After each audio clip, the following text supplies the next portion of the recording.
అయితే మరి హరిహర వీరమల్లు అనేది ఎప్పటి వరకు చిన్న సినిమా అనుకున్నారు, హైప్ లేదని చెప్పి చాలా వరకు అనుకున్నారు. బట్ డే బై డే ఏంటంటే దాని తాలూకు హైప్ పెరిగిపోతుంది అనమాట.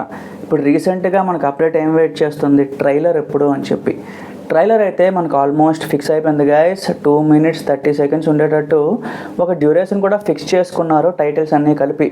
ఇక్కడ ఏం పెండింగ్ ఉంది అంటే జస్ట్ ఒక మైనర్ విఎఫ్ఎక్స్ ఉంటాయి కదా, ఫిల్టర్స్ మార్చడం ఇవన్నీ కూడా, అదంతా పెండింగ్ ఉంది. కళ్యాణ్ గారు వచ్చి వాయిస్ ఓవర్ ఇచ్చేస్తే ఆ డబ్బింగ్ వర్క్స్ అంతా ఫినిష్ అయిపోతాయి. ట్రైలర్ అయితే రిలీజ్ చేయడానికి రెడీగా ఉన్నారనమాట. సో ట్రైలర్ డేట్ కూడా మనకి వాళ్ళు ఫిక్స్ చేసి పెట్టి June 4th అని చెప్పి. సో చూడాలి మరి ఏ రకంగా మనకి ట్రైలర్ రిలీజ్ చేస్తారు ఏంటి అని చెప్పి. బట్ ఈ ట్రైలర్ అయితే 5 languagesలో రిలీజ్ చేస్తారు. దానికి తోడు కళ్యాణ్ గారు కూడా ఓన్ లాంగ్వేజ్ అనమాట, అంటే తెలుగులో చెప్తున్నారు, హిందీ అక్కడక్కడ వేరే వేరే ఆర్టిస్టులు అయితే చెప్తారనమాట. ఎందుకంటే ఆయనకుంటే కొంచెం బిజీ షెడ్యూల్ వల్ల అన్ని లాంగ్వేజెస్ చెప్పకపోవచ్చు. బట్ ఇక్కడ ఏంటంటే సినిమా తాలూకు స్టోరీ కానీ, సినిమా తాలూకు కాన్సెప్ట్ కానీ మొత్తం పాస్ట్ హిస్టరీలో జరిగిన స్టోరీ అనమాట.